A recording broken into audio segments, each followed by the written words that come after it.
Assalamualaikum warahmatullahi taala wabarakatuh. A'udzu billahi minasyaitonir rajim. Bismillahirrahmanirrahim.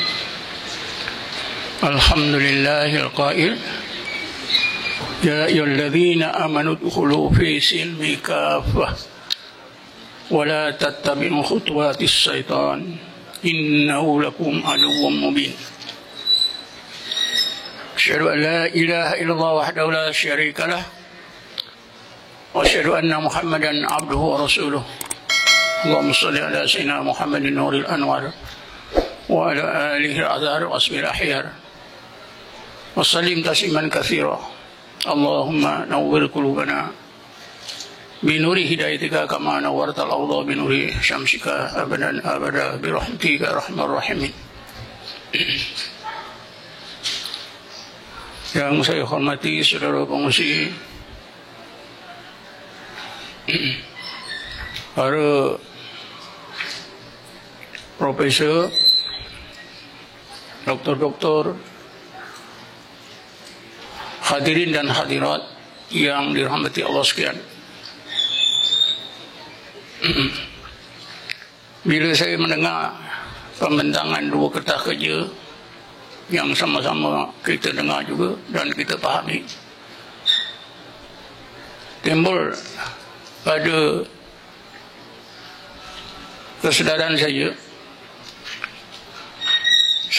rasa tidak mau membaca kertas kerja yang saya telah tulis ini.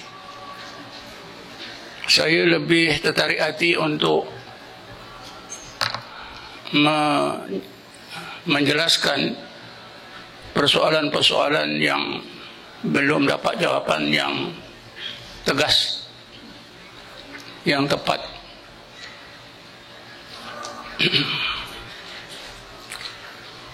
Sebenarnya apa yang kita dengar pada pagi ini yang berpusat atau yang tertumpu pada masalah hipnosis, adakah amalan ini benar atau tidak? Adakah boleh diamalkan atau tidak? Berlawanan dengan akidah syariah atau tidak? Dan sebagainya. Sebenarnya jawapannya sudah ada dalam Quran dan sudah ada dalam sunnah. Cuma kita tak perasan saja.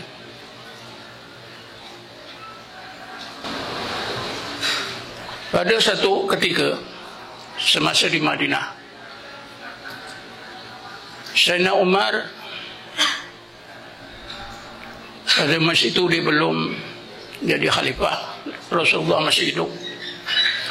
Sayyidina Umar berjalan di satu jalan. Beliau jalan itu ada sebuah rumah ibadat Yahudi. Seorang rahib Yahudi sedang membaca kitab, mungkin kitab Taurat atau apa, dan memberi penjelasan tentang apa yang dibaca itu begitu hebat, begitu baik, sehingga menarik perhatian Sayyidina Umar. Lalu Sayyidina Umar berdiri di luar rumah ibadat itu, mendengarkan apa yang diucapkan oleh rahib Yahudi ini. Sangat baik, sangat menarik hati. Lalu Sayyidina Umar bila bertemu Rasulullah, Sayyidina Umar bertanya, "Ya Rasulullah, tadi aku mendengar begini. Sangat baik ya Rasulullah. Boleh tak aku dengar lagi?" Sebelum sempat Rasulullah jawab, maka turunlah ayat 208 surah Al-Baqarah yang tadi saya bacakan. Bismillahirrahmanirrahim. Ya ayyuhalladzina amanu udkhulu fi silmi kaffah. Wahai orang-orang yang beriman, masuklah, berpeganglah kamu kepada Islam seluruhnya. Wala tattabi'us khutuwatis syaitan. Jangan kamu ikut langkah syaitan. Apa yang dipikir oleh Sayyidina Umar baik dari itu adalah sebahagian daripada ajaran syaitan. Innahu lakum aduwwum mubin. Mereka syaitan itu adalah musuh kamu yang nyata. Saya pikir kalau kita gunakan peristiwa ini, kita dah dapat jawaban. Karena hipnosis itu berasal daripada sami-sami Hindu yang melakukan pertapaan, meditasi, yoga. Saya pikir siapa yang ada dalam dewan ini, orang yang pertama membaca hipnosis adalah saya. Ketika saya belajar di Kuliah Islam, saya mula belajar di Kuliah Islam lah ya, tahun 59. Saya keluar dapat sekredit tertinggi tahun 63. Tahun 59 atau tahun 60, saya ada membaca sebuah buku tajuknya Hipnosis dalam bahasa Indonesia. Entah bagaimana Allah dorongkan saya baca satu-satu sampai habis. Karena itu saya dapat maklumat yang tepat, yang awal tentang hipnosis.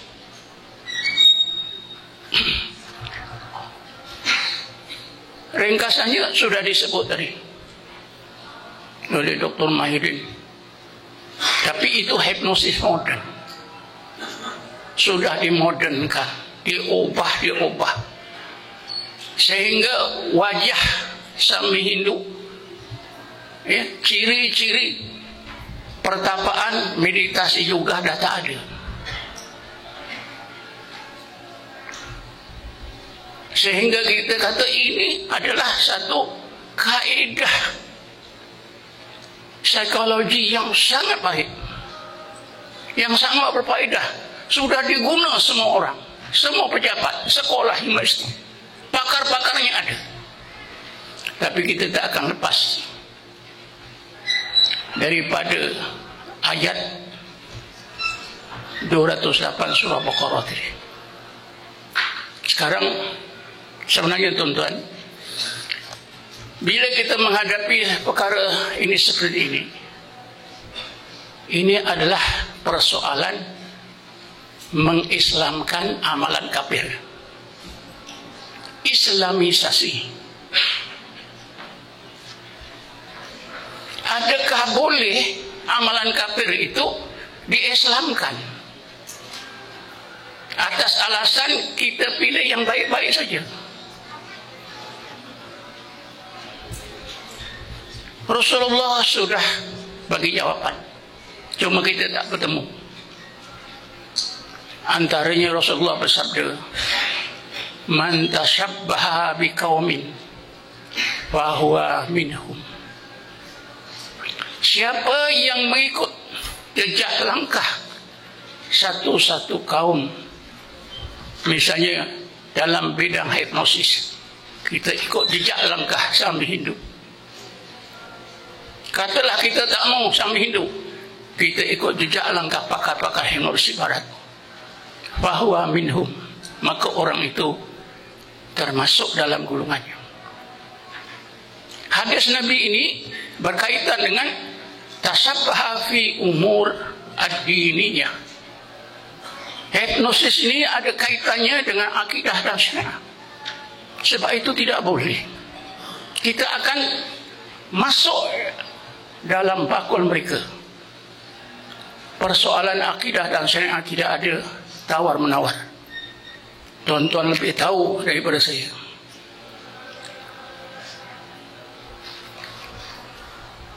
Rasulullah juga bersabda dalam satu hadis yang diriwayatkan oleh Sayyidina Abbas.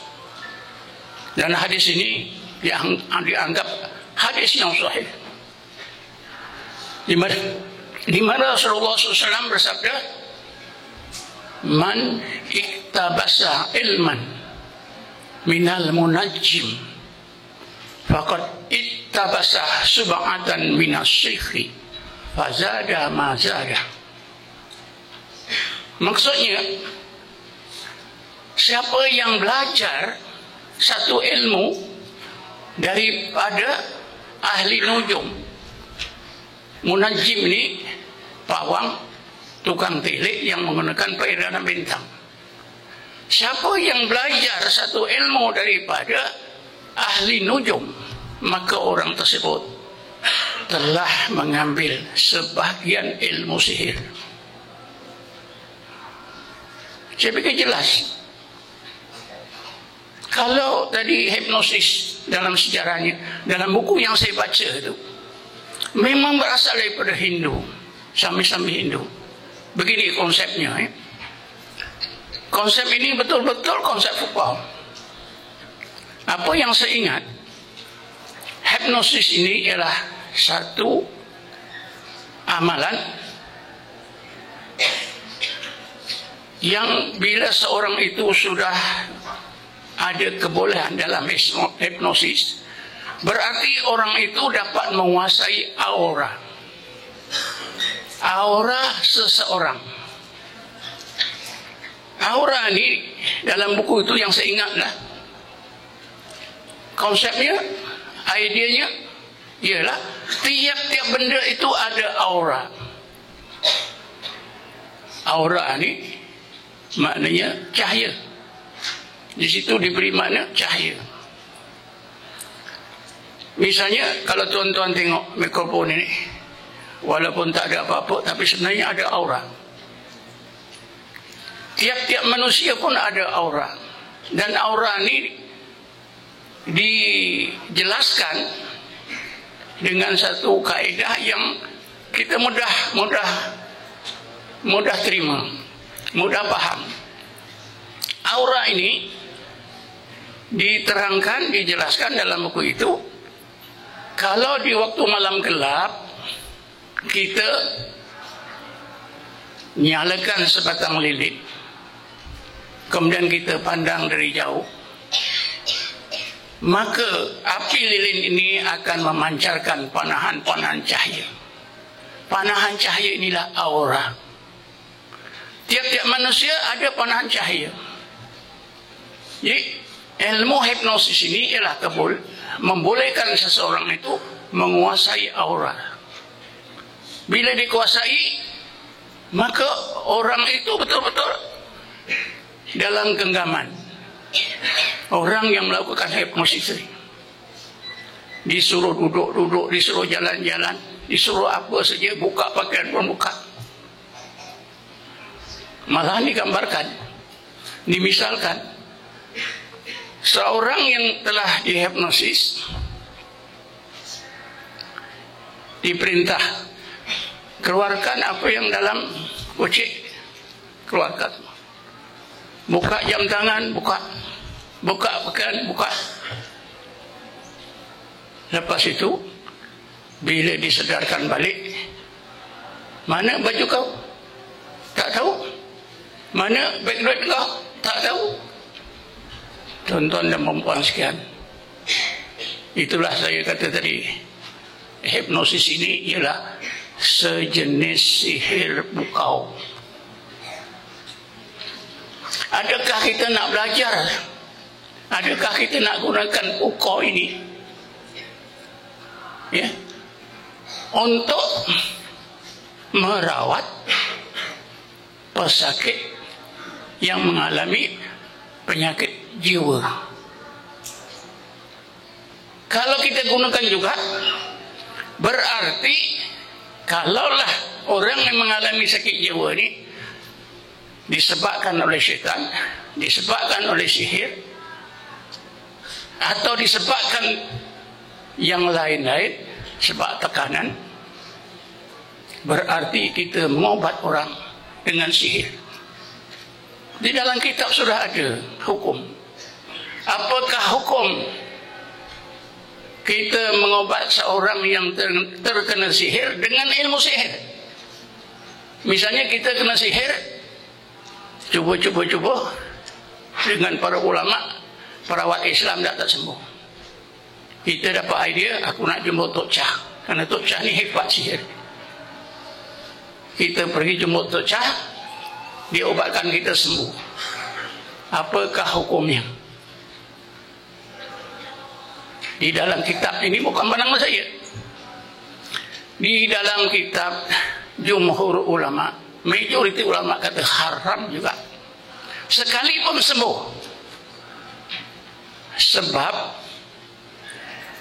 kesan sampingannya sangat hebat, lebih teruk lagi daripada kesan penderitaan sihir. Contoh, kebetulan tuan-tuan dan puan-puan sekalian, Allah bagi pengalaman pada saya. Pada tahun pertengahan 80-an, saya sudah mengajar di Masjid Mujahidin Damansara. Lepas saya mengajar, lepas isyak, seorang jemaah di situ umur 40-an jumpa saya, Ustaz, saya ada masalah besar. Masalah apa? Isteri saya nak murtad. Isteri saya ni asalnya seorang Cina, tapi bila kahwin dengan saya, dia masuk Islam. Islam dia baik. Dia ada belajar agama. Saya pimpin, saya ajak, panggil Ustaz. Memang okey dari segi pelajaran agama. Tapi sekarang ni dia nak murtad. Dia tak percaya dengan Islam. Jadi saya tanya, apa sebab? Sebabnya dia sakit kepala. Kalau sampai waktu maghrib saja, dia akan menggelepar. Sehingga setengah jam ke berapa, 1 jam ke setengah jam, dia akan reda. Begitulah tiap-tiap petang. Saya sudah berubat. Ustaz itu, Ustaz itu, Ustaz ini. Sudah 2 tahun. Sikit pun tak berubah. Isteri saya ini terbaca, melembel ke State Time ke, ya. Ada satu iklan, seorang Tok Chah datang ke Seremban. Dia menawarkan rawatan secara percuma. Siapa saja boleh datang. Jadi isteri saya pergi, saya hantar. Tok Chah itu tak ada pegang, tak ada bagi air, tak ada tiup, tak ada apa. Tok Chah ni kata, saya tahu sakit awak. Sekarang macam ni, awak balik. Selalu berlaku jam berapa? Dia kata, dalam pukul 7 malam, kalau orang Islam nak sembahyang maghrib. Dia kata, Tok Chah ni tak apa, awak balik. Bila waktu sembahyang awak sembahyang lah. Betul tuan-tuan ni. Petang itu bila dia balik, waktu maghrib, dia sakit lagi, menggelepar lagi. Macam tak ada apa-apa kesan. Tapi dia rasa lepas tu ringan sedikit. Besoknya dia jumpa Tok Chah. Tok Chah tu cakap, aku tahu apa yang berlaku. Dalam kepala awak ni ada 3 paku. Petang semalam saya dah cabut 1. Ada lagi 2. Selepas 2 hari 2 malam tadi, 2 maghrib lagi, paku itu kononnya sudah tercabut, hilang. Sehat si isteri ini, walafiat. Tapi itulah sampingannya, dia tak percaya Islam. Karena ustaz-ustaz yang baca, ya korang baca itu, baca ni, tak sembuh. Tok Chah ni tak sentuh apa-apa pun, dia boleh sembuh, hebat. Ini sampingan tuan-tuan. Berobat sihir, mengobat sihir dengan ahli sihir. Ini dinamakan, diistilahkan an-nusrah. Hukumnya majoriti ulama kata haram walaupun sembuh. Tapi ada seorang 2 ulama, dia kata begini, wa amma ma yanfa'u bihi fala ba'sa bihi.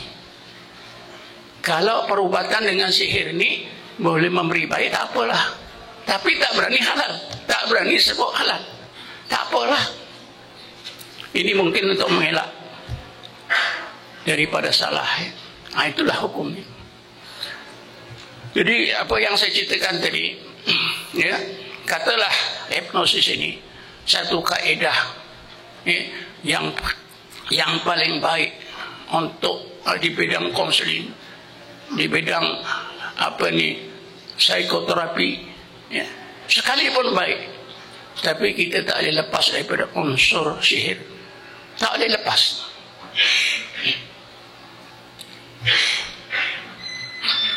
Jadi kesimpulannya, usaha kita mengislamkan amalan yang bukan Islam tidak akan berjaya.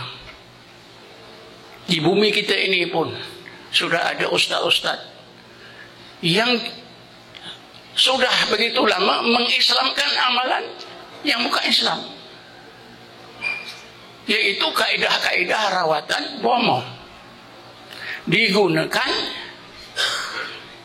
kononnya telah diislamkan, sebab yang bisrapa dibuang, diganti dengan ayat Quran, tapi kaedahnya masih sama.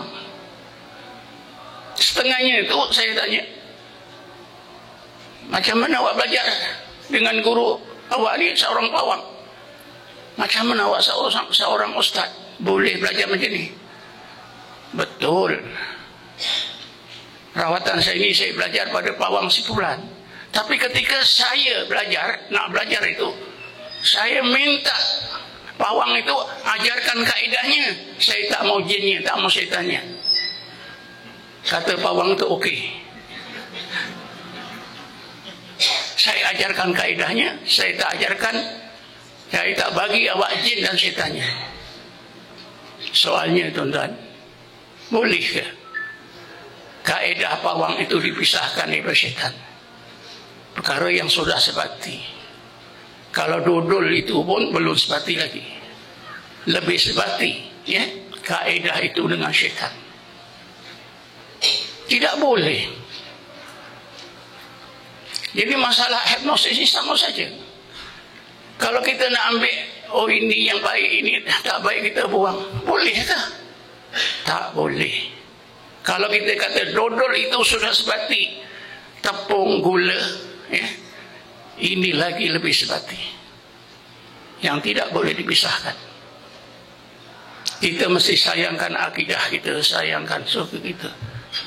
Nabi sudah bagi amaran tadi, ya, dari Sayyidina Umar, jangan. Jadi kalau semasa Sayyidina Umar ada rahib Yahudi satu saja, sekarang ini di keliling kita banyak rahib-rahib Yahudi yang bila-bila masa akan menjadikan kita ni mangsa. Sebab itulah kita awas. Tuan-tuan dan puan-puan hadirin hadirat yang dirahmati Allah sekalian, hipnosis ini selain daripada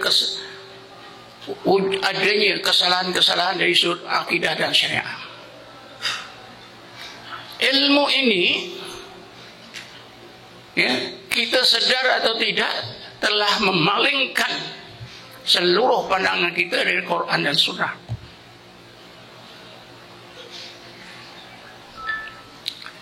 Misalnya, yang saya tengok, katalah minda sedar, minda sedar dan minda bawah sedar.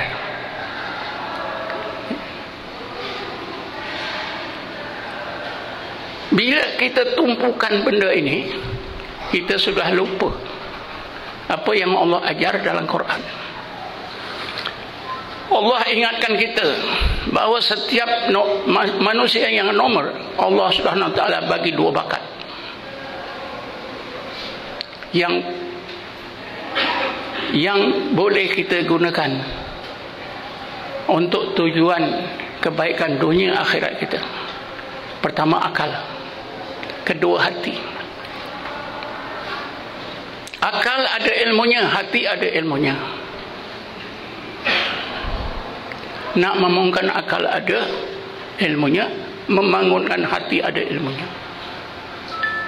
Sudah cukup.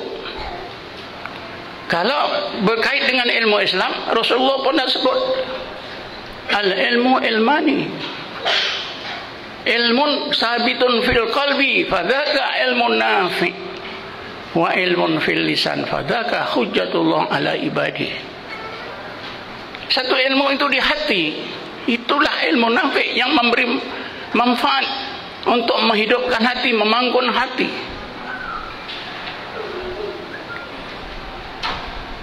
Satu lagi ilmu di lidah. Ilmu di lidah ini ilmu pada akal. Itulah yang Allah jadikan ukuran di akhir nanti. Kalau baik dimasukkan ke surga, kalau jahat dimasukkan neraka.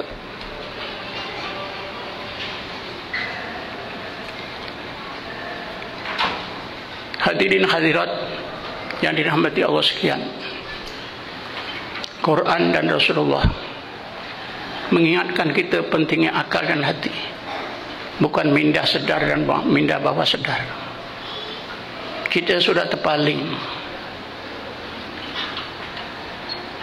Rasulullah bersabda, innallaha la yandur ila suwarika wala ila amalika walakin yanduru ila qulubika. Sesungguhnya Allah tidak memandang semata-mata keterampilan kamu, rupa kamu, pakaian kamu, atau amalan zahir kamu semata-mata, tapi Allah memandang hati kamu. Jadi kalau kita dah hidup kita ni hipnosis, manalah masa untuk kita mengambil perhatian tentang hati. Tentang hati ini, Allah Subhanahu Wa Taala kalau kita faham dalam Quran, ingatkan kita ada 3 aspek hati yang mesti kita ambil berat. Pertama, keadaan hati. Kedua, sifat-sifat hati. Dalam bahasa Arabnya ahwalul qalbiyah. Dan maqamat qalbiyah. Yang ketiganya, hubungan hati kita dengan Allah. Inilah yang Allah suruh ambil berat. Keadaan hati itu seperti hati keras. Hati keras. Bismillahirrahmanirrahim. Summa qasat qulubukum min ba'di dzalik fahiya kal hijarati aw asaddu qaswa. Wahai Bani Israel, hati kamu jadi keras sesudah kejadian itu, atau seperti batu, atau lebih keras lagi daripada batu. Masalah-masalah kejiwaan ini tuan-tuan disebabkan keadaan hati yang tidak baik, keras. Keras lawannya lembut. Nak lembutkan hati itu dengan iman. Dicontohkan oleh Allah dalam Quran. Fabima rahmatin minallah linta lahum law kunta faddan ghalidul qalbi lam faddu min hawlik. Ya Muhammad, disebabkan rahmat iman dari Tuhanmu Allah, maka engkau bersikap lembut. Kalaulah engkau bersikap keras, karena hatimu keras, ghalidul qalbi lam faddu min hawlik, nascara orang ramai umatmu lari. Semua ada tuan-tuan, keadaan-keadaan hati ini macam-macam. Hati yang mati lawannya hati yang hidup. Jadi kita dalam Islami, bila hati kita mati, hati kita keras, inilah menghadapi masalah sakit jiwa. Berbagai sakit jiwa ini karena keadaan hati yang tak betul. Ya. Kedua, sifat-sifat hati. Sifat hati yang tercela, sifat hati yang terpuji. Yang tercela, yang terpuji ini ustaz-ustaz kita selalu dah ajar sebut. Hari-hari ada kuliah di masjid, di surah, khatib pun sebut. Yang ketiganya, hubungan hati kita dengan Allah. Jadi yang diterangkan oleh Allah dalam Quran, sama ada kita ingat atau tidak, atau lalai. Semuanya kaedah merawat hati kita ini untuk dapat jiwa yang tenang sudah diterangkan oleh Allah Subhanahu wa ta'ala dalam Quran. Dicontohkan lagi manusia yang berjaya hidup, ya, yang berjaya hidup sebaik-baik apa juga amalan yang mereka lakukan akan menjadi amalan terbaik, ialah golongan ulul albab. Ulul albab inilah diakui oleh Allah sebagai hamba Allah bila beramal sebaik-baik amal. Inilah yang kita nak tiru. Allah Ta'ala berfirman di akhir ayat 17 bersambung dengan ayat 18 surah Az-Zumar, kalau tak salah saya. Bismillahirrahmanirrahim. Wa basyiril ibad. Ya Muhammad, engkau sampaikanlah berita yang benar daripada aku, Allah. Kalau engkau sampaikan kepada hamba-hambaku, para hambaku akan suka gembira, karena aku akan masukkan mereka ke dalam Jannatu Adnin bersama keluarga besar mereka, datuk, nenek, anak bini dan sebagainya. Hambaku ini ya Muhammad, alladzina yastami'una al-qala fayattabi'una ahsana, ialah mereka yang bila mendengar pengajaran Allah atau apa juga kebaikan, mereka akan amalkan dengan amalan yang terbaik. Ahsana, fayattabi'una ahsana. Ulaika alladzina hadahumullah, mereka lah orang-orang yang sentiasa mendapat hidayah Allah. Wa ulaika hum ulul albab, mereka lah ulul albab. Sudah dicontohkan oleh Allah, tuan-tuan, ya? Cuma apa yang disebut dalam Quran ni kita tidak mau meneroka. Memang pun tak boleh teroka sendiri. Teroka sendiri tak boleh. Kita nak meneroka Quran tu melalui ulama, ada bedangnya.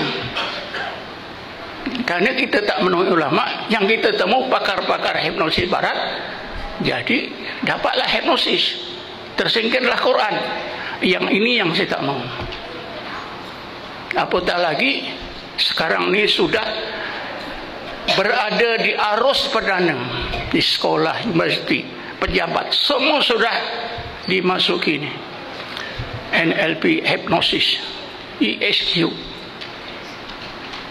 Jadi contoh-contoh kita tengok, memang sihir.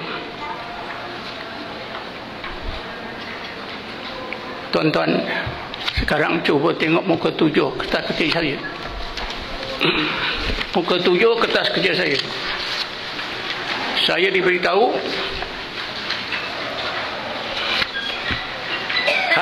hadirat diberi kertas kerja saya ni. Cuba tengok muka 7, tak salah saya. Baca, saya baca muka 7 tengah-tengah itu.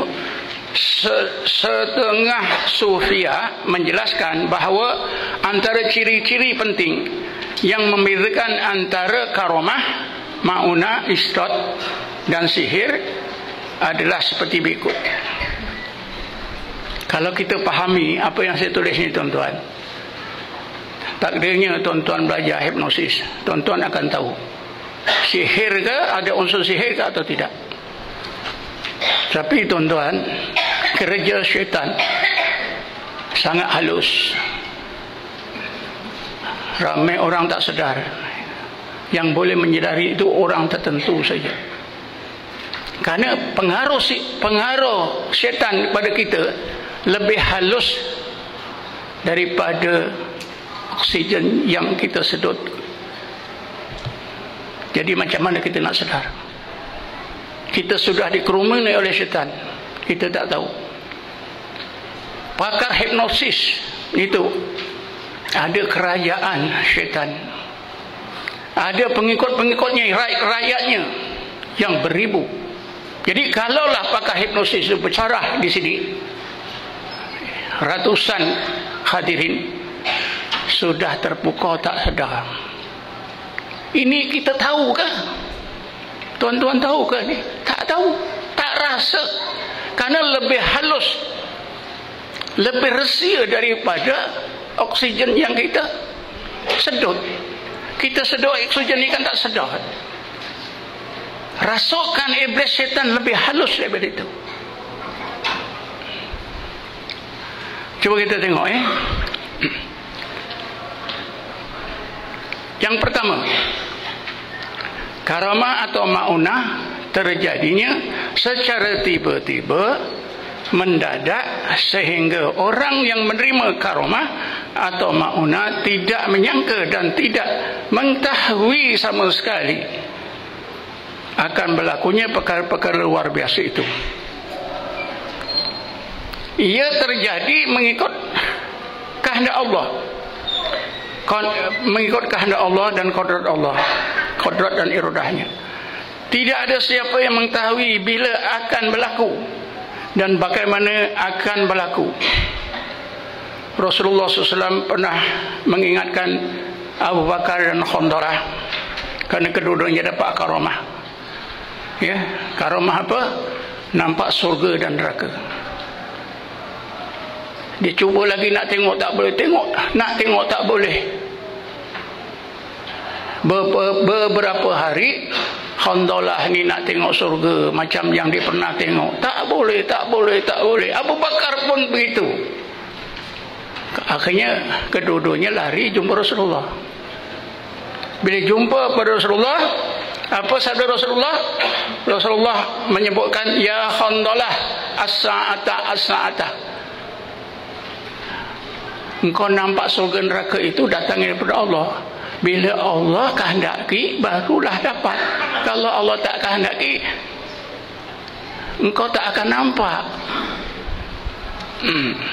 Ini kejadian betul, tuan-tuan. Sebaliknya, istirahat dan sihir sememangnya dapat dijangka, diketahui oleh orang yang terlibat dengannya.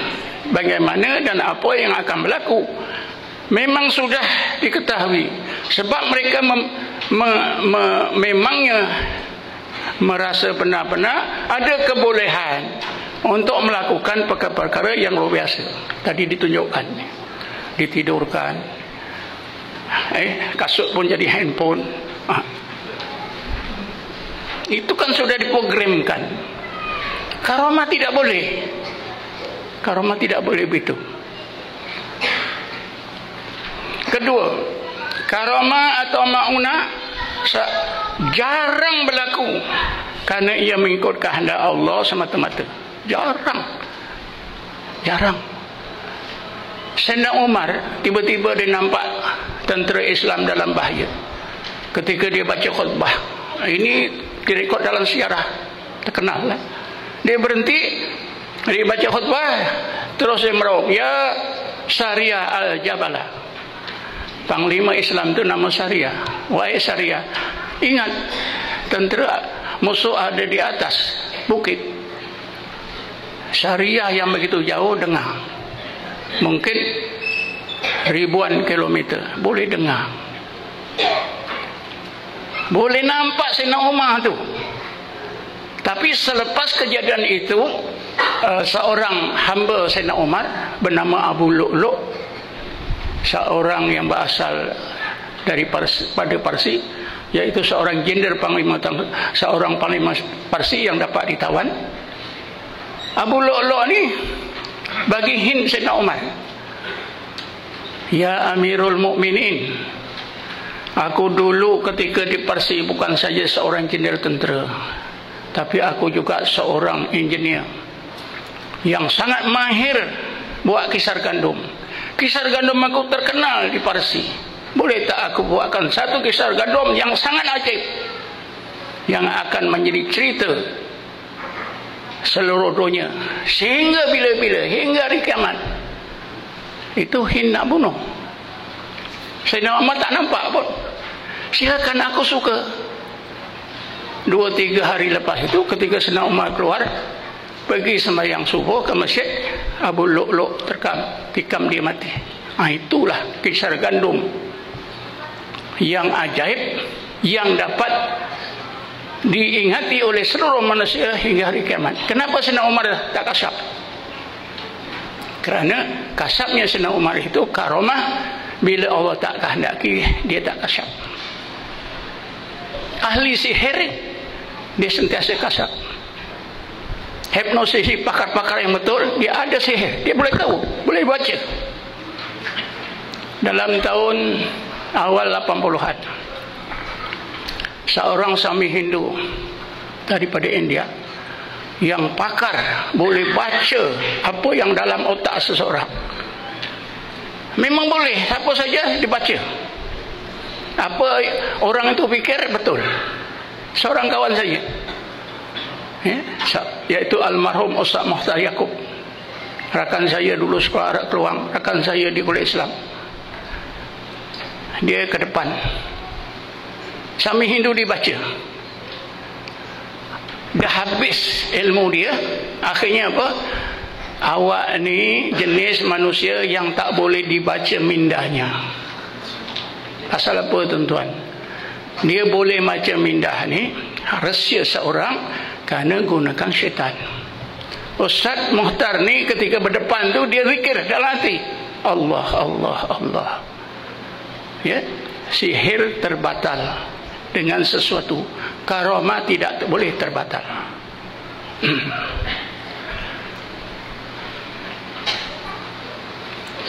Maunah sangat jarang berlaku kerana ia mengikut kehendak Allah semata-mata. Misalnya seorang wali Allah yang diminta untuk meniup mata kanak-kanak yang buta, tiba-tiba dapat melihat. Selepas itu datang keluarga yang lain membawa anaknya yang buta, tapi bila ditiup tidak boleh sembuh. Akhirnya datang lagi, ikut cerita dalam buku, ya, hamba Allah ni lari.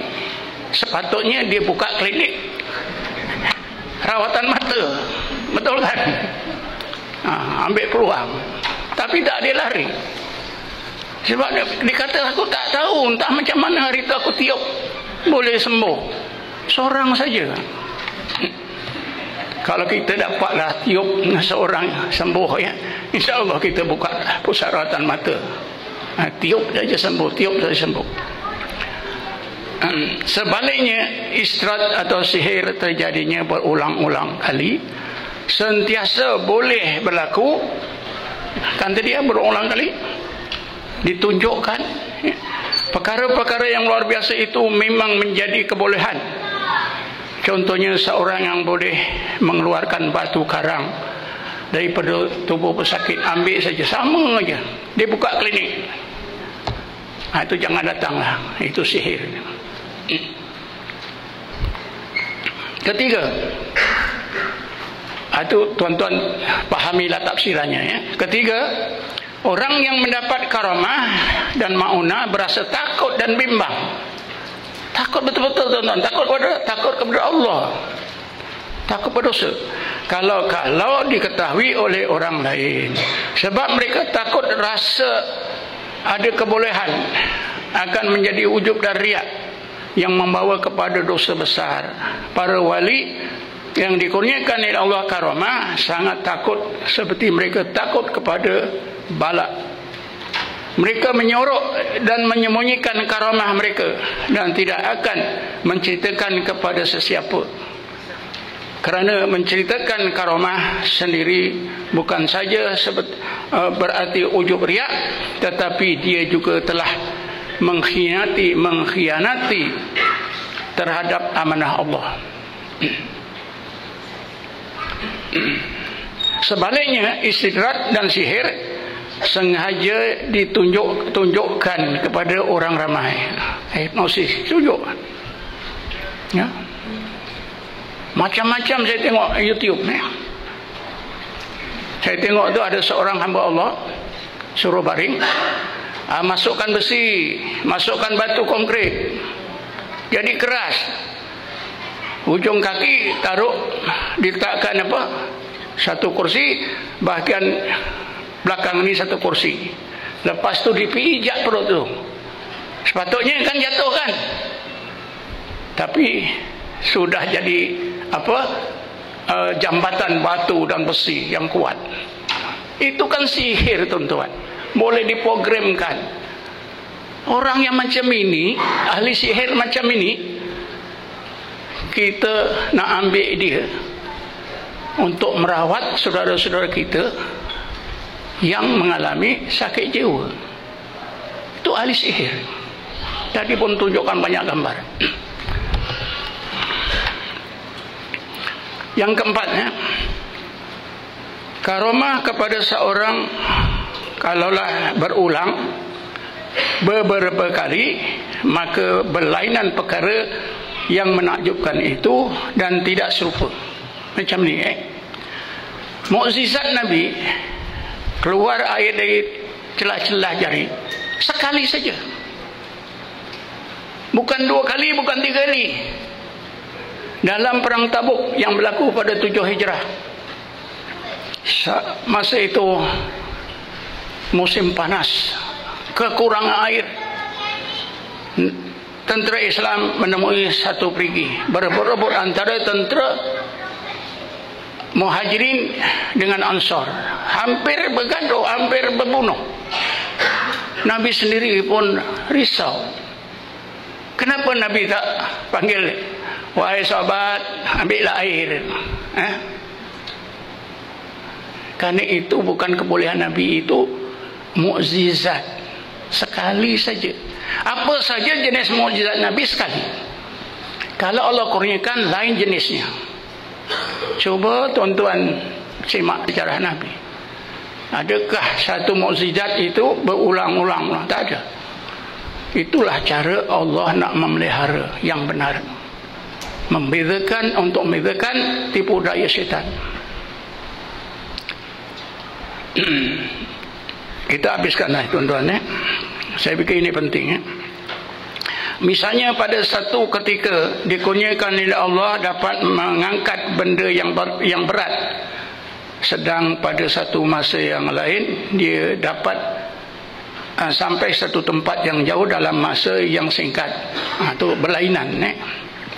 Sebaliknya istihad dan sihir berlaku serupa saja.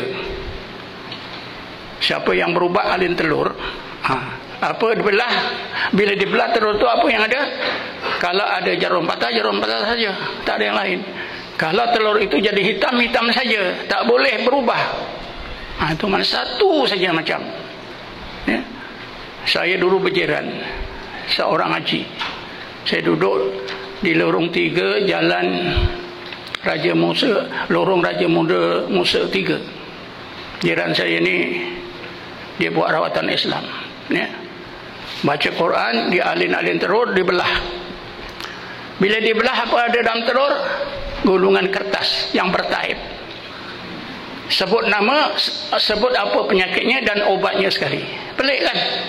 Macam itulah orang ramai sehingga depan rumah itu ada berapa gerai. Malam lah sampai pagi pukul 5. Saya bisik-bisik lah. Ada ustaz yang datang kenal, ada seorang qadi saya kenal. Ustaz datang sini ke? Datang, ini bagus ni. Bila dia cakap bagus, saya pun tak komen apa-apa lah. Dibelah telur itu, dalamnya ada apa? Ada gulungan kertas yang bertaib. Masa itu komputer tak ada. Sebut sakitnya ini, obatnya ini. Orang tu balik, carilah obatnya. Orang belum percaya. Itu saja macam itu. Tak ada dibelah telur, dalamnya ada jarum ke rambut, ada. Ada kertas bergulung. Pelik kan? Berulang-ulang. 1, 2 perkara atau beberapa perkara yang menakjubkan akan berlaku berulang-ulang serupa saja. Misalnya batu karang yang dikeluarkan adalah serupa, atau setiap telur yang digunakan bila dibelah di dalamnya ada jarum dan rambut. Tidak wujud benda-benda yang lain, serupa saja. Yang kelima, karamah tidak akan hilang dengan apa-apa sebab, tetapi sihir akan hilang dengan sebab. Ini pengalaman saya. Saya telah menemui 4 orang pakar hipnosis pada masa itu. Tahun 80-an, tahun 90-an. Yang terakhir, tak salah saya, akhir tahun 90-an, tahun 98. Seorang ustaz yang pakar hipnosis, dia cabar saya. Satu malam nanti ustaz datanglah, anda datanglah. Bawa kawan. Saya bawalah kawan seorang ustaz. Bila sampai ke rumah, dia dah minum malam-malam. Dalam jam 9 ke 10, Dia pun mulalah, mari saya nak tunjukkan hipnosis, ya, kehebatan hipnosis. Dia pun buatlah ustaz ni, bacaannya Islam lah, Bismillahirrahmanirrahim, asyhadu an la ilaha illallah, selawat Nabi semua. Dengan berdiri, tidur. Ustaz ni pun terlelap, jatuh ke belakang. Belakang ada yang jaga. Bila dah tidur, keluar, roh awak keluar, sudah. Sekarang awak balik ke rumah, ikut udara. Sudah sampai rumah, sudah. Apa anak-anak buat? Tak tahu, gelap aja.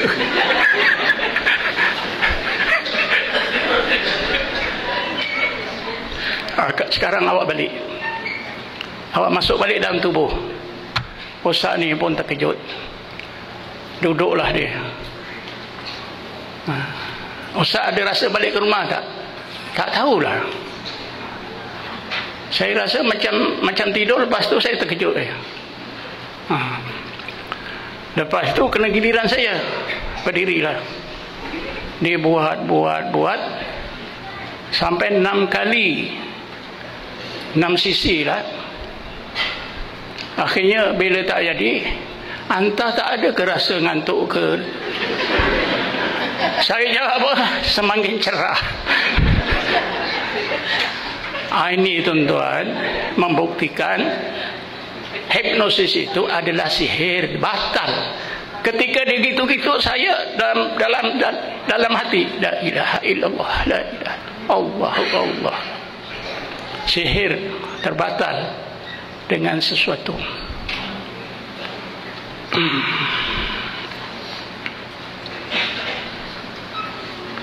Seorang pahlawan Indonesia, ini saya tengok filem ya, dulu si Pitung sangat kebal dan boleh menghilangkan diri, tetapi akhirnya terbunuh apabila ditembak dengan peluru emas. Peluru emas dia tak kebal, peluru lain dia kebal ya. Seorang hamba Allah yang mempunyai kasyaf boleh melihat makhluk-makhluk halus, hilang kuasa kasyafnya apabila dimandikan dengan air batu. Ada seorang hamba Allah, seorang engineer, dia telefon saya, Ustaz, saya ini duduk dalam alam kasyaf. Sesudah saya beramal selama 6 bulan, baca ayat kursi. Lalu saya ketika beramal 6 bulan ni duduk di pondok durian. Dia minta izin ya pada seorang pakcik duduk di pondok durian. Habis makan minum awak macam mana? Saya masak nasi, makan sardin dia. Sesudah 6 bulan saya duduk dalam alam kasyaf. Saya boleh nampak macam-macam. Saya nak jumpa ustaz ni. Kata saya, boleh. Awak ada kereta? Tak ada. Dia seorang engineer yang tak kerja, dia kata. Habis kan nak datang rumah saya macam mana? Awak ni dari mana? Oh, saya daripada Tapah. Kalau gitu awak naik kereta api turun Sungai Buloh, nanti saya ambil. Bila saya jumpa tuan-tuan, rambutnya panjang, baunya satu macam lah. 6 bulan tak mandi, syaratnya tak mandi. Dia kasalah itu ada keliling tu. Bila saya balik ke rumah tu, dia nampak semua. Kebetulan dekat rumah saya tu ada tasik biru. Wih, tasik biru ni banyak jin, banyak hantu. Ustaz tak nampak, Ustaz bukan kasyaf. Bila sampai rumah ya, saya cakap dengan dia, saya minta maaf lah, boleh tak saya gunting rambut awak? Boleh. Seorang murid saya ambil dia gunting pendek yang 3 tu ya, macam mawi. Lepas itu sekarang macam ni lah, saya nak cakap kasyaf awak ni kasyaf jin saja. Ustaz boleh bukti? Boleh. Syaratnya saya nak mandikan awak aja, sekali mandi cukup lah, 1 beldi. Kan senang ni, senang. Boleh tak apa Ustaz? Saya bawa ke bilik, saya mandikan, mandi ais. gosok limau. Lepas tu dia dah berpakaian yang lain, bau pun dah okey. Saya ajak jalan. Tasik ni tadi awak kata semalam, kata awak nampak banyak jin, banyak itu. Sekarang ada tak? Tak ada. Saya bawa semua tempat-tempatnya, dia kata banyak jin, banyak hantu. Peliklah, tak ada. Bukan tak ada. Awak kasap jin.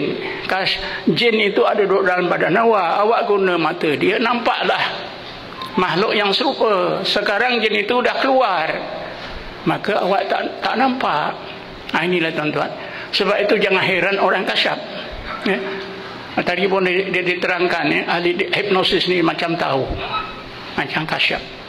Itu bukan kebolehan yang diridhoi oleh Allah. Itu menunjukkan ada unsur syaitania di dalam badan.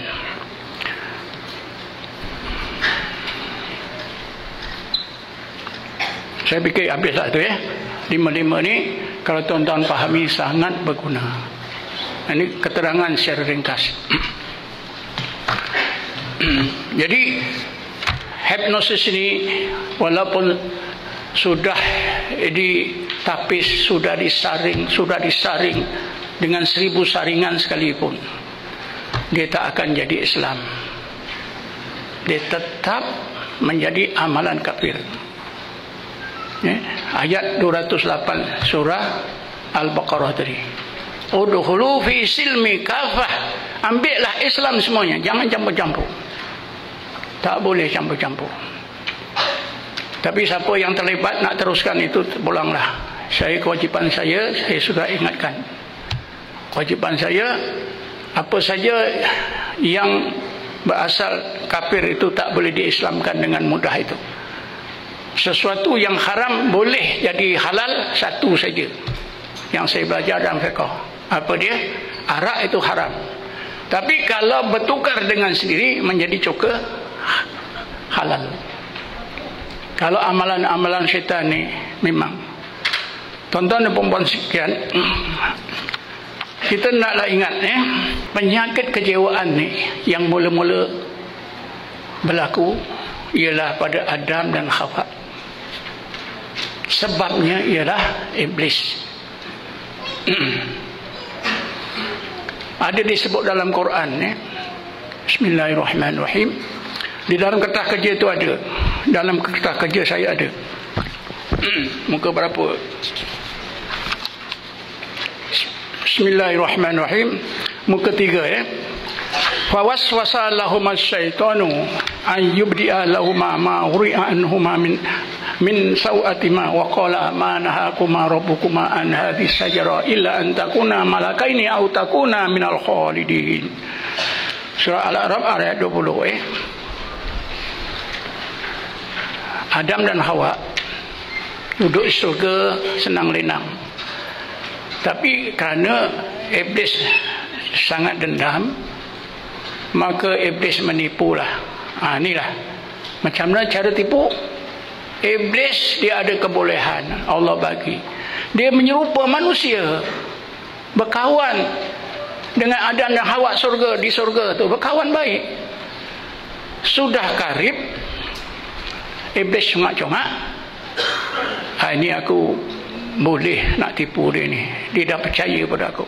Jadi lakukanlah was-was. Jadi penyakit jiwa yang mula-mula menyerang manusia ialah penyakit was-was. Inilah asas penyakit kejiwaan.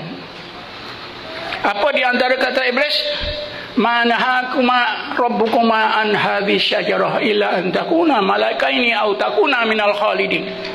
Wahai Adam, wahai Hawa, Tuhan kamu Allah itu melarang kamu dari makan buah khuld ini. Apa sebab? Kau nak tahu ke? Tentulah ada kata, tentulah aku nak tahu. Kita dah berkawan. Kau ceritalah. Maka iblis pun kata, Tuhan kamu berdua Allah ni melarang kamu dua sebab. Kalau kamu makan, taraf kamu akan naik daripada manusia kepada malaikat. Aku dulu jin. Karena makan buah ni, taraf aku dinaikkan oleh Allah setaraf dengan malaikat. Kedua, kalau kamu makan, kamu kekal. Sebab itu aku kekal di surga ni, karena aku makan buah ni. Iblis pun congak. Adam dan Hawa ni macam tak percaya tak? Terus Iblis bersumpah. Wa qasamahuma inni lakuma laminan nasihin. Wahai Adam, wahai Hawa, kita ni kawan dah lama. Aku cakap ni bagi tahu saja. Kalau kau nak makan, tak makan pun terpulang pada engkau. Ini hal engkau, nasib engkau. Aku bagi tahu ni, ini rezeki besar. Akhirnya sebagaimana yang kita maklum, makanlah buah khuldi. Bila makan buah khuldi, apa yang berlaku? Dimurkai oleh Allah. Jadi penyakit was-was itu sudah bertambah berat. Kemurkaan Allah. Ya. Pada masa itu tuan-tuan, apa hakikat Adam dan Hawa? Berada dalam 5 kegelapan. Pertama, zulmatul syaitaniyah, kegelapan syaitan. Kedua, zulmatul syahwat, kegelapan nafsu, kerana ingin nak naik taraf, ingin nak kekal dalam surga. Ketiganya, zulmatul kauni atau zulmatul aghyar, kegelapan makhluk. Yang ketiganya, yang keempatnya, zulmatul ghaflah, kegelapan lalai. Hati Adam dan Hawa sudah lalai. Ya? Yang kelimanya, zulmatul hafawat atau maksiat, gelapnya dosa. Inilah, kalau kita nak analisa sakit jiwa, jangan lupa 5 kegelapan. Kesan syaitan, kesan nafsu, kesan alam sekitar, satu lagi yang keempat, kesan lalai hati, dan satu lagi kesan maksiat, kejahatan yang kita lakukan. Akhirnya Adam pun taubat, maka taubatnya diterima. Adam pun jadi baik semula. Kan ini rawatan. Jadi salah satu rawatan penyakit jiwa itu, kejiwaan, ialah taubat. Dimulakan dengan taubat. Sebab itulah mulanya. Tapi kita tak nampak ini adalah panduan. Kita tinggalkan ini, ambil hipnosis. Coba kita fikir. Asasnya ialah taubat. Karena Adam taubat, taubatnya diterima, maka Adam jadi baik semula. Cuma tuan-tuan, bila sebut taubat ni, kalau Adam okeylah. Kita boleh tak taubat sendiri-sendiri? Tak boleh. Taubat dalam Islam ini sudah diajar oleh Allah kepada kita. Sudah diamalkan oleh para sahabat, cuma kita tak pernah nampak. Taubat para sahabat adalah merupakan taubat yang terpimpin. Inilah kaunselor-kaunselor. Ya, kalau nak memimpin pesakit, ya, mulailah dengan taubat. Pimpinlah taubat orang yang berpenyakit jiwa ni. Bismillahirrahmanirrahim. Lau annahum idh zalamu anfusahum ja'uka yastaghfirullaha wastaghfara lahumur rasulu la wajadullahu tawwabar rahimah. Ini ayat ini menceritakan kisah taubat pada sahabat ketika di zaman Rasulullah SAW. Bila seorang itu melakukan dosa, dia menyesal, dia akan berlari sekuat-kuatnya kemana? Jumpa Rasulullah. Bila dah jumpa Rasulullah, ya Rasulullah, aku entah mana, entah apalah ya Rasulullah, semalam aku dah hardik emak aku ya Rasulullah, aku ni dah dosa besar ya Rasulullah, tapi aku menyesal, aku ingin taubat ya Rasulullah, aku tak mau buat lagi. Menangis-nangis. Rasulullah nasihatkan, kau bertobatlah, banyakkan istighfar. Jadi sahabat ni pun astagfirullah, minta ampun kepada Allah. Sahabat ni pun, ya Rasulullah, engkau mintakanlah keampunan untuk aku supaya taubat aku ni Allah terima. Rasulullah pun istighfar untuk sahabat ini. Allah janji la wajadullah tawwabar rahimah. Nascaya mereka itu akan dapati Allah itu mudah menerima taubat dan maha penyayang. Inilah taubat terpimpin. Apa baiknya tuan-tuan taubat terpimpin ni? Banyak kebaikannya, banyak kesannya yang baik. Antaranya taubat terpimpin ini akan meningkatkan taubat yang terpimpin ini ke tingkat inabah. Ini tak pernah kita pelajari. Mudah meningkat daripada taubat kepada inabah. Taubat itu permulaan, inabah itu boleh katakan pertengahan. Ada lagi di atas, aubah. Aubah itu yang tertinggi. Jadi taubat terpimpin ini, taubatnya mudah diterima oleh Allah. Kedua, mudah ditingkatkan oleh Allah ke tingkat inabah. Bila taubat hamba Allah ini, orang yang menghadapi sakit jiwa ini sudah sampai ke tingkat inabah, apa yang mereka dapat? Cuba kita baca ayat 27, akhir ayat 27 dan ayat 28 surah Ar-Ra'd, surah 13. Bismillahirrahmanirrahim. Wa yahdi ilaihi man anab alladzina amanu wa tatma'innu qulubuhum bidzikrillah. Ala bidzikrillahi tatma'innul qulub. Allah sentiasa memberi hidayat kepada orang-orang yang melakukan inabah. Taubatnya itu sampai ke inabah, dia mudah dapat hidayat. Mudah dapat hidayat, mudah dapat kebaikan. Jauh daripada kejahatan. Malahan Allah terangkan, inabah itu apa dia? Hakikatnya, alladzina amanu wa tatma'innu qulubuhum bidzikrillah. Ala bidzikrillah tatma'innul qulub. Orang yang melakukan inabah sebagai seorang munibun itu ialah mereka yang beriman, beramal soleh, hati mereka mutmainnah dengan zikrullah. Kalau ada tiga ni, insya-Allah sakit jiwa tak ada. Beriman, beramal soleh, hati mutmainnah dengan zikrullah. Bukan dengan belajar, aku kaya. Latihan ni, bukan macam tu.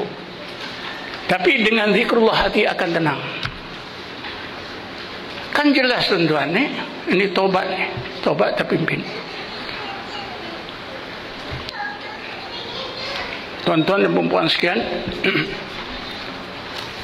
selain daripada apa yang saya sebutkan ini, saya teringatlah apa yang disebut oleh Ustaz Nur tadi. Ada perkara-perkara yang disebut yang saya perlu beri pencerahan. Memang dalam Quran, bila kita baca sendiri pun membingungkan kita. Lebih-lebih lagi bila kita tak belajar. Katalah ayat ni, Bismillahirrahmanirrahim. Wa huwa ma'akum aina ma kuntum. Dan dia Allah itu beserta kamu dimanapun kamu berada. Allah serta kita dimanapun kita berada. Macam mana ni? Macam mana pahamannya? Nak faham ini, kita kena berpandu dengan apa yang Rasulullah beritahu dalam hadisnya. Rasulullah bagi tahu kita mengenai ayat ini, wa huwa al-ana ala ma kana alaihi wala syai'a ma'ahu. Allah itu sekarang ini macam dulu juga sebelum ada makhluk. dia sendiri, tak ada sesuatu yang serta dengannya.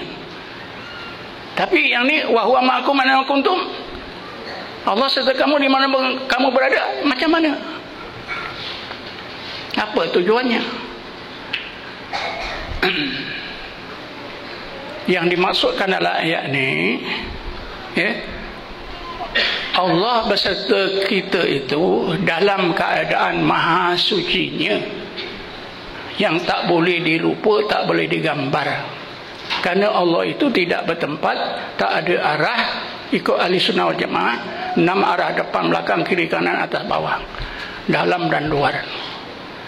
Jadi tidaklah kita etikatkan masalah ini, tuan-tuan.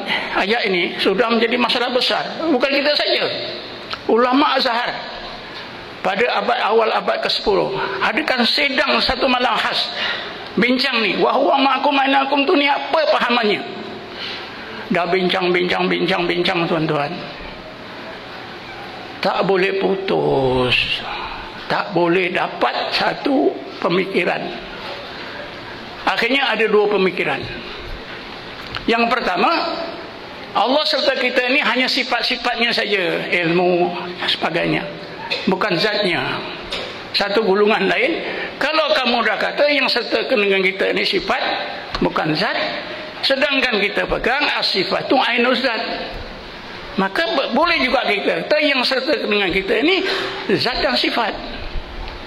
Tak putus. Bila tak putus, mereka ni tanyalah seorang ulama besar yang terkenal pada masa itu. Ulama yang pandai ni dia diam je, buat bodoh je. Jadi ada yang berani, wahai Syekh Muhammad, cuba bagi keterangan pada kita, macam mana ni? Kita nampaknya tak boleh ambil kata putus ni. Yang ni sifat saja, yang ni sifat dan zat. Syekh Muhammad Maghribi ni, tuan-tuan, adalah guru tasawuf Imam Syuuti. Imam Syuuti kita tahulah, seorang ahli hadis yang terkenal. Ni guru dia, memang dia pakar dalam bidang akidah, Syekh Muhammad Maghribi. Lalu Syekh Maghribi dia bagi keterangan begini, ada 2 cara kita nak memahami wa huwa ma'akum aina ma kuntum. Ada 2 cara. Secara samai, secara ilmu biasa, ilmu tauhid biasa, begini. Tetapi satu lagi secara zauqi. Secara zauqi itulah yang nanti boleh dapat kepahaman yang sebenar. Dia pun bercerita panjang lebar. Ya.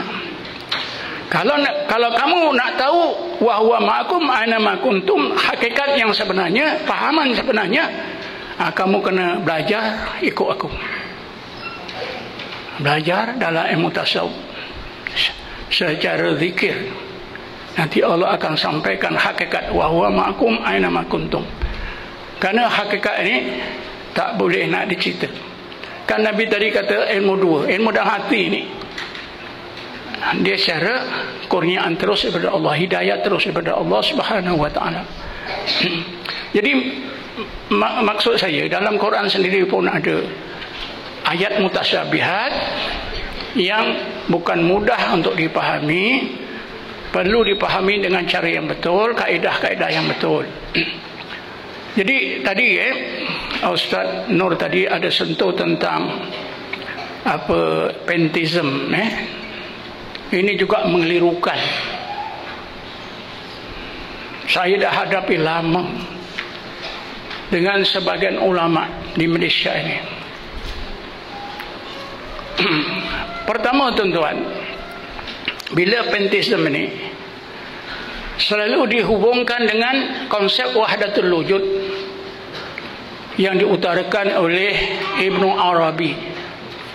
Ibnu Arabi ini tak salah saya dia wafat pada tahun 638 Hijrah. Awal abad ke-7 Hijrah dia wafat. Dialah orang yang mencetuskan konsep wahdatul wujud. Oleh kerana sebelum Ibnu Arabi ini mengutarakan konsep wahdatul wujud, sudah ada dua apa ni nak kata, dua konsep yang sudah terkenal sesat pada abad 4 Hijrah 5 Hijrah. Apa dia? Konsep akidah hululiyah dan ittihadiyah. Kepercayaan hululiyah dan ittihadiyah. Kepercayaan hululiyah ini mengiktikadkan bahawa Allah dengan makhluk itu sebati. Hulul ini yang mudah kita fahami, bila kita ambil gula, kacau dalam air, gula itu larut. Jadi Allah itu larut dalam makhluk. Hulul. Terutamanya pada kejadiannya yang cantik-cantik. Yang buruk-buruk Allah tak mahu. Ini kepahaman ini. Terutamanya manusia yang cantik. Jadi pemimpin golongan hululiyah ni tuan-tuan, apa yang dia sembah? Bila dia tengok perempuan cantik, dia sembah. Pasal apa? Saya bukan menyembah perempuan ni, saya sembah Allah yang ada dalam perempuan yang cantik ini. Ini hululiyah. Antara pemimpin yang terkenal ialah Abu Khilman Al-Dimsaki. Keduanya pahaman ittihadiyah. Ittihadiyah ni bersatu. Allah dengan makhluk itu bersatu. Konsep ini kita boleh pahami. Kita ambil paku, kita pakukan kat papan. Paku tetap paku, papan tetap papan. Itu ittihad. Allah tetap Allah, makhluk tetap makhluk, tapi bersatu. Dah dapat amarat dah. Tak pula 10 minit lagi insya-Allah. Jadi kedua-dua ini sudah diijmakkan oleh ulama. Pahaman kedua-dua ini sudah diijmakkan oleh ulama. Zindik, terkeluar Islam, tak boleh dipakai. Tiba-tiba muncul wahdatul wujud. Jadi para ulama pun kata ini lagu lama, diberi corak baru, pakaian baru, lalu wahdatul wujud ini diharamkan. Tapi siapa yang mengharamkan?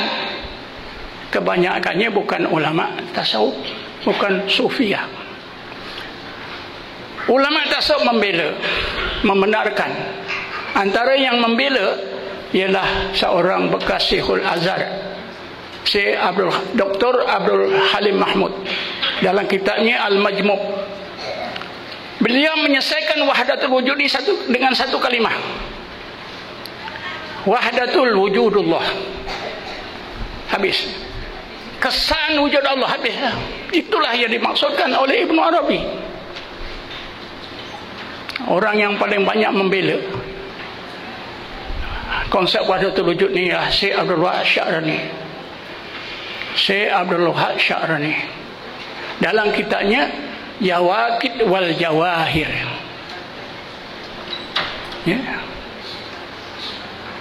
Beliau menegaskan wahdatul wujud tidak berlawanan dengan akidah Ahlussunnah wal Jamaah. Siapa-siapa yang menganggap wahdatul wujud itu berlawanan dengan akidah Ahlussunnah wal Jamaah, itu pahaman dia, bukan pahaman Ibnu Arabi. Karena Ibnu Arabi mengarang banyak kitab-kitab akidah yang semuanya selaras dengan pahaman akidah Ahlussunnah wal Jamaah. Satu ketika tuan-tuan, saya terbaca satu buku. Saya lupa buku tu, tapi saya masih ingat. Ibnu Arabi sendiri kata begini,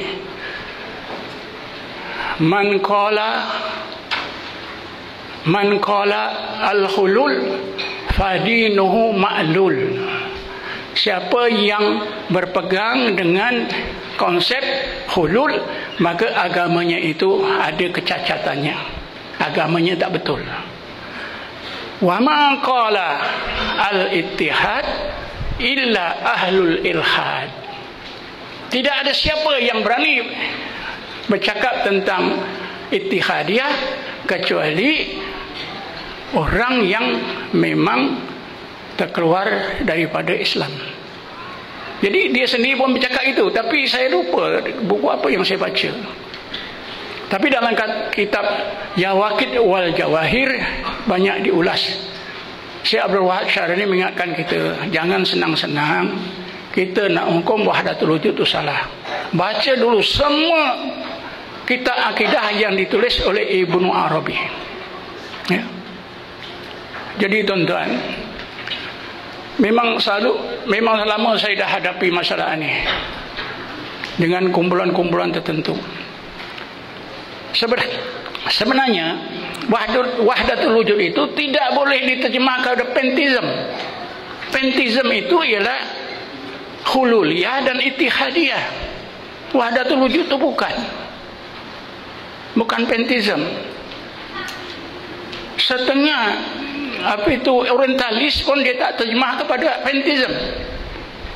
Yang saya ingatlah, setengah orientalis dia terjemah wahdatul wujud ni the oneness of God, kesaan Allah. Itu orientalis. Jadi kita nak betulkan yang menempati makna panteism ialah hululiyah dan ittihadiyah.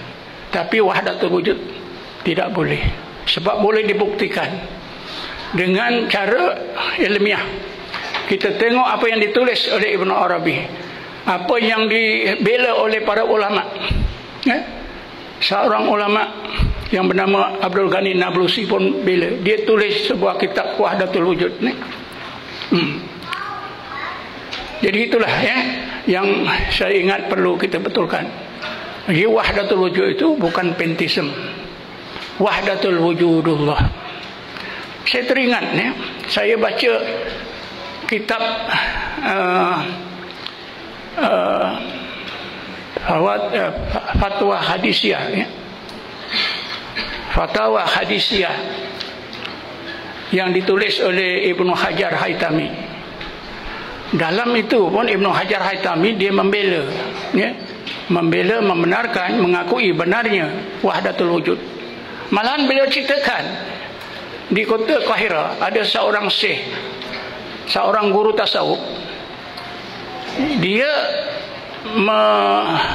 menegaskan wahdatul wujud ini betul dengan alasan begini-begini. Seorang muridnya bantah, mana boleh Tuhan, ni wahdatul wujud ni salah, ini sesat. Akhirnya dalam buku tu Fatwa Hadisiyah tu diceritakan si murid ni akhirnya dapat fitnah, didapati salah apa tak tahu, ditangkap oleh pihak berkuasa Mesir, dibuang ke Istanbul, mati di Istanbul. Ini di antara cerita-cerita berkenaan wahdatul wujud.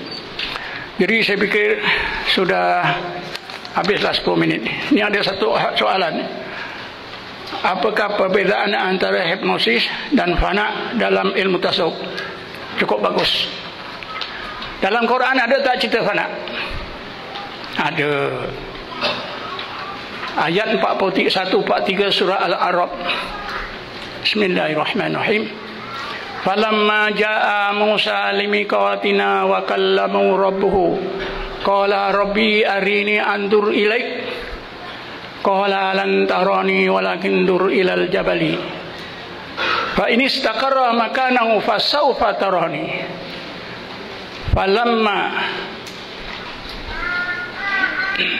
falamma tajalla rabbuhu lil jabali ja'alahu dakka wa kharra Musa sa'iqa falamma afaqa qala subhanaka tubtu ilaika wa ana awwalul mu'minin. Ini cerita panak yang berlaku pada diri Nabi Musa.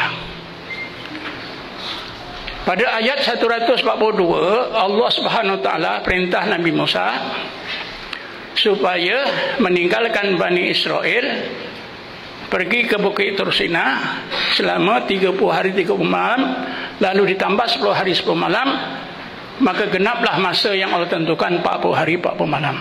Sesudah habis 40 hari 40 malam ni, Nabi Musa sendiri tak makan tak minum. Ini ada diterangkan dalam kitab Awariful Ma'arif oleh Syekh Surawardi. 40 hari 40 makan tak minum. Dia duduk seorang. Apa yang ibadat yang dibuat, zikir. Sesudah habis 40 hari 40 malam, Wa kallamahu rabbuhu. Allah bercakap dengan Nabi Musa. Cara mana bercakap ini ada dihuraikan dalam kitab-kitab tauhid. Tak perlu saya hurai. Maka ketika itulah Nabi Musa ambil peluang. Apa peluang ni? Nabi Musa kata, qala rabbi arini andur ilaik. Ya Allah, ya Rabbi, bagilah peluang aku nak tengok engkau dengan mata kepala. Ya. Apa Allah jawab? Qala lan tarani. Wahai Musa, engkau tak akan nampak aku dengan kedua matamu. Walakin dur ilal jabali. Fa ini istaqara makanahu fasawfa tarani. Engkau renungkan saja Bukit Tur Sina itu baik-baik. Kalau engkau terus nampak Bukit Tur Sina itu dengan kedua matamu, engkau akan nampak aku. Tapi apa yang berlaku? Falamma tajalla rabbuhu lil jabali ja'alahu dakka wa kharra Musa sa'iqa. Maka apabila Allah mendahirkan, ini ayat mutasyabih. Bila ayat mutasyabih nak tinggal takwil. Apabila Allah dahirkan tanda ayat yang menunjukkan kewujudan zat Allah yang laisa kamitslihi syai', yang maha suci, menerusi Bukit Tur Sina. Yang Allah tunjukkan dalam pandangan hati Nabi Musa AS ialah ayat-ayat kewujudan zat Allah menerusi Bukit Tur Sina. Bila pandangan hati Nabi Musa nampak tanda kewujudan zat Allah, Bukit Tur Sina itu hilang. Wa kharra Musa sa'iqa. Maka Nabi Musa pun tergolek pingsan. Sebenarnya bukan pingsan, ini fana. Jadi saya nak urai apa yang berlaku. Bila Nabi Musa renungkan Bukit Tur Sina, maka Allah dengan rahmat Allah, qudrat iradah Allah fanakan. Apa yang difanakan? Pertama, pandangan Nabi Musa dah tak nampak apa pun. Bukit Tur Sina sampai sekarang ada, tapi tak nampak. Wa ja'alahu dakka. Tapi dari sebab itu, maka Bukit Tur Sina itu hilang lenyap. Sebenarnya bukan hilang. Pandangan mata Nabi Musa difanakan oleh Allah, dihilangkan. Fana ni maknanya hilang. Yang kedua, pendengaran dihilangkan, tak dengar apa pun. Yang ketiga, daya dan kekuatan hilang. Bila daya kekuatan hilang, apa jadi? Nabi Musa macam kain buruk, tergolek. Wa kharra Musa sa'iqa ni. Maka Nabi Musa pun tergolek pingsan. Bukan tergolek pingsan, tergolek fana. Bukan pingsan. Ada korina, ada bukti Nabi Musa fana, bukan pingsan. Nanti saya ceritakan. Yang keempatnya, wujud Nabi Musa tak ada. Dia rasa wujud diri pun tak ada. Ini macamlah tadi nirvana dalam apa? Dalam Hindu, ya. Tapi tak sama, tuan-tuan. Tak sama. Beza, ya. Bila seorang fana itu, tuan-tuan, walaupun pandangan Nabi Musa, pendengaran, kekuatan wujud diri dah hilang, tapi ingatan dia semakin jelas ketika fana itu. Falamma afaqa, maka setelah Nabi Musa pulih daripada fananya, qala, dia terus berkata, subhanaka tubtu ilaika wa ana awwalul mu'minin. Maha suci engkau ya Allah, aku serah diri zahir batin aku menjadi hamba-Mu ya Allah. Aku rasa inilah titik permulaan aku mukmin. Jadi ini namakan qarinah lafziyah, bukti-bukti, lafaz-lafaz yang jadi bukti bahawa Nabi Musa bukan pingsan tapi dia fana. Kalau orang pingsan sesedar, tentulah bingung, kat mana ya? Kita pernah antara ayah kita, kawan kita ke hospital yang pingsan. Bila dia sedar apa? Aku ni di mana ya? Abang ni tadi pingsan, lama dah. Ini kat hospital. Hospital mana? Sungai Buloh. Tapi Nabi Musa bila sedar, terus disebut oleh falamma faqala, dia terus berkata subhanaka, maha suci engkau ya Allah, daripada pengalaman fana tadi. Dia mengaku, ya Maha suci Engkau ya Allah, padanlah zatmu tak boleh dilihat oleh makhluk. Maha suci Engkau ya Allah. Karena itu ya Allah, aku serah diri zahir badan aku untuk menjadi hamba-Mu. Aku rasa ya Allah, inilah titik permulaan aku mukmin sebenar. Awaluddin haqqan ma'rifatullah. Sayyidina Ali ada cakap dalam bukunya Nahjul Balaghah. Sayyidina Ali kata, awaluddin haqqan ma'rifatullah. Inilah itu. Jadi inilah fana. Tapi kalau kita kaji-kaji, macam samalah nirvana dalam Hindu. Itu sebab orientalis kata tasawuf ini pengaruh daripada Hindu, daripada Kristian, daripada Yahudi. Tapi yang peliknya, setengah orientalis dia tarik balik dah cakap dia. Oh bukan, ini semua tasawuf ni memang ada asas dalam Quran, ada asasnya dalam Quran dan hadis Nabi, bukan tiru-tiru. Yang peliknya ustaz-ustaz kita masih berpegang tasawuf ini pengaruh daripada Hindu, daripada Kristian, daripada Yahudi. Yang bercakap itu orang Barat dah tolak, tapi yang berpegang cakap orientalis ini masih guna. Ini jadi masalah tuan-tuan. Jadi itulah pertanyaan tadi. Saya fikir sudah tidak ada lagi ke? Ada soalan lagi satu, sikit je lah ni. Wujudkah pengalaman sufi yang menggunakan hipnosis atau yang dikaitkan fana dengan hipnosis? Hipnosis memang tak boleh, sangat pantang. Amalan yang membawa fana ialah zikrullah dan tafakur. Tadi sudah diterangkan. Bukan zikrul saja, zikrul tafakur untuk sampai kepada tazakur. Bila sampai tazakur itulah orang fana. Dicontohkan oleh Allah ulul albab. Bismillahirrahmanirrahim.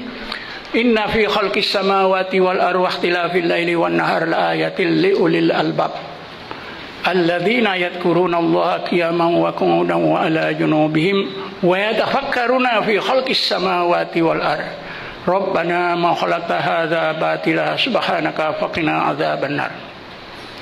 Sesungguhnya di dalam semua kejadian di langit maupun kejadian di bumi maupun dalam peredaran masa malam dan siang terdapat tanda-tanda yang menunjukkan wujudnya Allah, keagungan Allah, kesamaan Allah. Tanda-tanda ini dapat dilihat oleh pandangan hati ulul albab. Kenapa? Pandangan hati ulul albab ni boleh nampak, kita tak boleh nampak. Kerana ulul albab ni sentiasa zikir dan tafakur. Alladzina yadhkuruna Allaha qiyaman wa qu'udan wa ala junubihim wa yatafakkaruna fi khalqis samawati wal ardh. Mereka itulah orang-orang yang sentiasa berzikrullah dalam apa juga keadaan hidup mereka, berdiri ke duduk berbaring, jaga maupun tidur, terus menerus 24 jam. Tidur pun ingat Allah secara automatik. Kerana Rasulullah begitu. Rasulullah bersabda, inna ainayya tanamani wa la yanamu qalbi. Sesungguhnya kedua mataku tidur, tapi hatiku tak tidur, kerana dalam tidur hati Nabi secara otomatik Allah, Allah. Ulul albab pun begitu. Kerana itu tuan-tuan, Allah bukakan hijab yang melindungi pandangan hati ulul albab sehingga pandangan mereka tembus, dapat melihat ayat-ayat Allah yang tersirat dalam semua kejadian. Kerana kita guna mata kepala, pandangan mata kepala ini sangat lemah. Ada tabir yang nipis pun kita tak nampak. Tapi pandangan hati itu tembus. Dan di sini juga kita dapat tahu, zikir dan tafakur itulah amalan yang sepatutnya digunakan oleh konsul-konsul kita untuk membantu merawat pesakit-pesakit jiwa yang macam-macam warna sakit jiwa mereka. Dan ini ada dibangunkan oleh Bang Ghazali, ada dibangunkan oleh orang-orang sufi yang sebahagiannya ada saya tuliskan di sini, di hujung apa itu, kertas kerja saya ni muka berapa ya? Itu ya, muka 10. Asas kaedah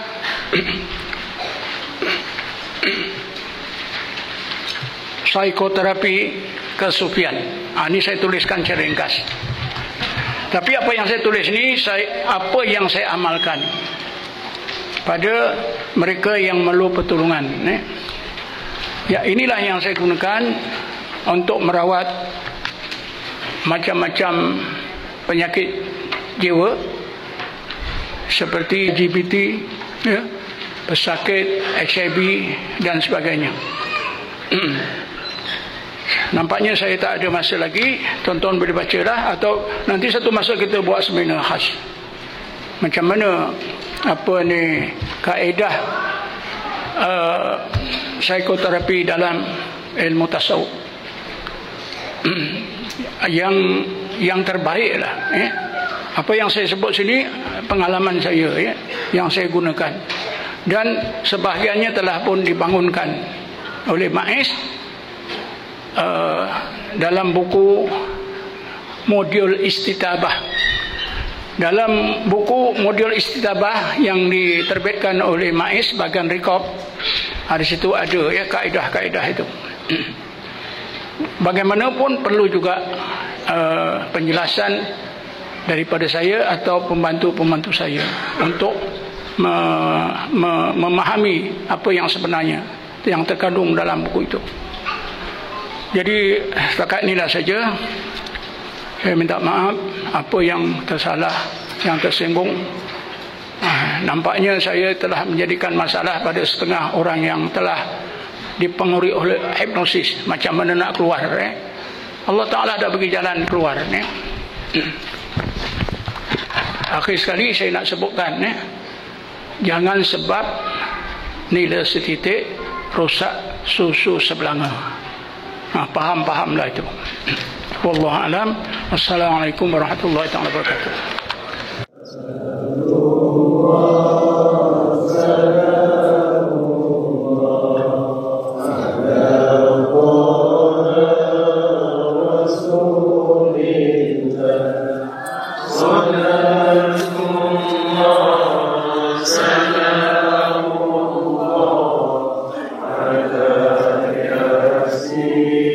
Amin.